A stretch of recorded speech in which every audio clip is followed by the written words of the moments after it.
ये bank Nifty का 26 मई 2023 का प्रैक्टिकल चार्ट है। जैसे ही पहला कैंडल क्लोज हुआ, जो नोविस और रिटेल ट्रेडर है जिन्हें प्राइस एक्शन का नॉलेज नहीं है, वो क्या करते हैं कि रेड कैंडल को देखकर शॉर्ट एंट्री करते हैं, क्योंकि उन्होंने किताबों या यूट्यूब पर लोगों को कहते हुए सुना है कि रेड कैंडल मतलब बियरिश। अब थोड़ा लॉजिक लगाना कि उनका स्टॉप लॉस कहाँ होगा इस कैंडल के ऊपर, लेकिन प्राइस उनके डायरेक्शन में नहीं जाता। ऐसा क्यों? इसकी वजह है इस लेवल पर सीपीआर सपोर्ट का होना, जिसके बारे में उन्हें पता ही नहीं है। प्राइस नियर अबाउट 2 घंटे सीपीआर सपोर्ट पर कंसोलिडेट करता है और रिटेल ट्रेडर सोच में पड़ जाते हैं कि प्राइस नीचे क्यों नहीं जा रहा, और फाइनली प्राइस ऊपर चला जाता है और नोविस और रिटेल ट्रेडर जिन्हें प्राइस एक्शन का नॉलेज नहीं है, उनके स्टॉप लॉस हिट हो जाते हैं। स्टॉप लॉस मतलब अपोजिट साइड बाय ऑर्डर। अब जो professionals, big institution, smart money, ये सब लॉन्ग एंट्री करते हैं। अब ये स्टॉप लॉस क्यों हिट होते हैं और आपने कब एंट्री और एग्जिट करना है, इसके बारे में मैं आपको लास्ट में डिटेल में बताऊंगा, तो वीडियो के एंड तक बने रहना है। अभी सिर्फ इतना समझना कि चार्ट पर प्राइस एक्शन कैसे होता है।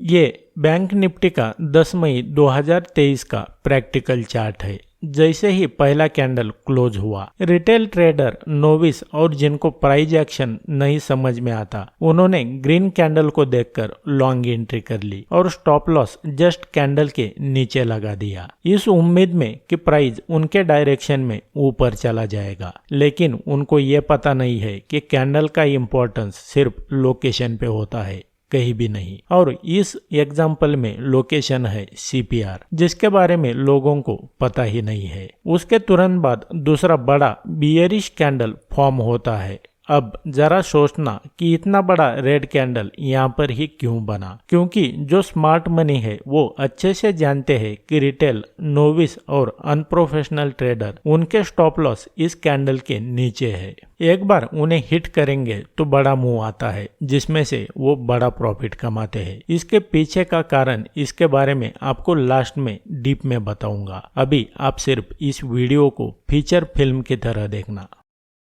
अब तक मैंने आपको जो स्टॉप लॉस हिट होने के रीजन बताए, ये एग्जाम्पल उससे अलग है। ट्रेडिंग सिर्फ कैंडलस्टिक, इंडिकेटर, सेटअप इतना ही नहीं है, बल्कि trading is more about trading psychology. Trading और स्टॉक मार्केट में लॉस सिर्फ कैंडलस्टिक, इंडिकेटर, सेटअप या प्राइस एक्शन का नॉलेज ना होने की वजह से नहीं होता, बल्कि इमोशन के वजह से भी होता है, जिसे हम ट्रेडिंग साइकोलॉजी कहते हैं। ये एग्जाम्पल उसी का है। यह निफ्टी का 23 जून 2023 का प्रैक्टिकल चार्ट है। इसे देखेंगे तो जैसे ही मार्केट ओपन हुआ तो बड़ी बियरिश कैंडल बनी। अब जो रिटेल ट्रेडर है वो फोमो यानी फियर ऑफ मिसिंग आउट के चलते शॉर्ट एंट्री करते हैं। उनको लगता है कि इतनी बड़ी रेड कैंडल बनी है तो कहीं मुझसे ये अपॉर्चुनिटी मिस ना हो जाए, जिसके कारण वो यहाँ पर शॉर्ट एंट्री कर लेते हैं और उनका स्टॉप लॉस इस कैंडल के ऊपर होता है। लेकिन जो प्रोफेशनल है वो इस कैंडल पर एंट्री नहीं करते, क्योंकि उनको पता है कि वो अभी एंट्री करेंगे तो उनका स्टॉप लॉस इतना बड़ा हो जाएगा। उसके बाद प्राइस नीचे नहीं जाता बल्कि ऊपर जाने लगता है और रिटेल ट्रेडर सोच में पड़ जाते हैं कि ऐसा क्यों हुआ, और प्राइस को उनके अगेंस्ट जाता देखकर एग्जिट करना शुरू करते हैं और प्राइस को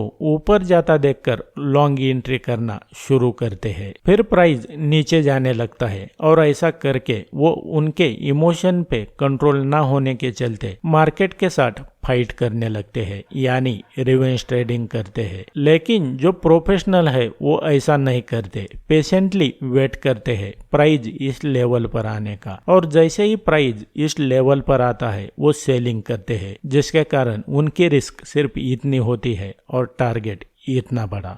तो दोस्तों, ट्रेडिंग में क्या होता है कि स्टॉप लॉस आपके बार बार क्यों हिट होते हैं, तो इसका सबसे बड़ा एक रीज़न है कि लिक्विडिटी। आपको मैं बता दूं कि अगर सभी लोग अगर क्वांटिटी को पकड़ के बैठेंगे तो जो बिग प्लेयर होते हैं, स्मार्ट मनी होता है, उनकी जो रिक्वायरमेंट होती है वो कैसे फुलफिल होंगी, उनको कैसे प्रॉफिट मिलेगा।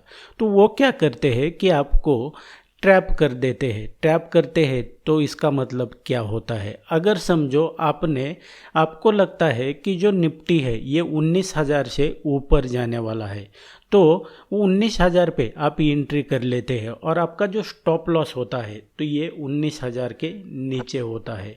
उसकी वजह से क्या होता है कि आपको प्राइस तो थोड़ा ऊपर जाता है, लेकिन सडनली प्राइस नीचे आता है और आपके जो स्टॉप लॉस है इसको हिट कर देता है। तो ये हिट होने के बाद क्या होता है, तो उसके बाद में क्या होता है कि जो स्मार्ट मनी है वो आपके स्टॉप लॉस हिट करने के बाद में उनकी जो रिक्वायरमेंट है, उनकी जो क्वांटिटी है, तो वो एक्यूरेट प्राइस पे फुलफिल हो जाती है। आपने देखा होगा कि आप अगर 50 क्वांटिटी, 100 क्वांटिटी, 500, 1000, 10,000 कितनी भी क्वांटिटी क्यों ना ले वो इमीडिएटली एग्जीक्यूट हो जाती है। तो उसमें थोड़ा स्लिपेज रहता है लेकिन वो इमीडिएटली एग्जीक्यूट हो जाती है। तो ऐसा क्यों? तो इसके पीछे का रीज़न है कि लिक्विडिटी। अगर जो बड़े प्लेयर होते हैं तो वो उनकी क्वांटिटी इतनी नहीं होती है, 10-50 ऐसी नहीं होती है। उनकी क्वांटिटी 10,000, 50,000, लाख, 2 लाख, 4 लाख, ऐसी 10 लाख, इस तरह से उनकी क्वांटिटी होती है। उसकी वजह से वो आपको ट्रैप कर देते हैं और आपको इसमें फंसा कर उसमें से वो प्रॉफिट कमाते हैं। तो कैसे पता चलेगा कि हम कहाँ पर ट्रैप हो रहे हैं और हमें कहाँ एंट्री करनी है और जो बिग प्लेयर है वो कहाँ पर एंट्री और एग्जिट करते हैं? ये जानने के लिए आपको मेरे कोर्स में आना होगा। तो आपसे रिक्वेस्ट है, आप अगर इस स्टॉक मार्केट और ट्रेडिंग को लेकर सीरियसली है और आप अगर इसको आपका प्रोफेशन बनाना चाहते हैं तो आपको सीखना ही पड़ेगा। आप ऐसे तुक्का लगा के, वीडियोस देख के या तो किसी का सुन के, किसी के प्रॉफिट देख के आप यहाँ पे पैसा नहीं कमा सकते।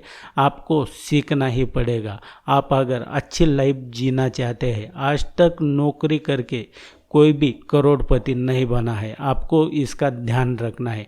आपको अगर अच्छी लाइफस्टाइल चाहिए, अच्छा आपके मन के हिसाब से आप अगर जीना चाहते हैं तो मेरे हिसाब से स्टॉक मार्केट और ट्रेडिंग एकलौता ऐसा प्रोफेशन है जो आपकी लाइफ को चेंज करके रख सकता है। अगर आप भी डीप में सीखना चाहते हैं कि एंट्री कहाँ पे करनी है, एग्जिट कहाँ पे करना है, प्राइस एक्शन क्या होता है, पिवट पॉइंट, CPR, मेरे 12 हाई प्रोबेबिलिटी स्ट्रैटेजी और उसके बाद में ट्रेडिंग साइकोलॉजी, रिस्क मैनेजमेंट, ये सब आपको सीखना पड़ेगा, तभी आप सक्सेसफुल हो सकते हो। अदरवाइज यहाँ पे आने की कोशिश भी मत करना। So thanks for watching, see you in the next episode.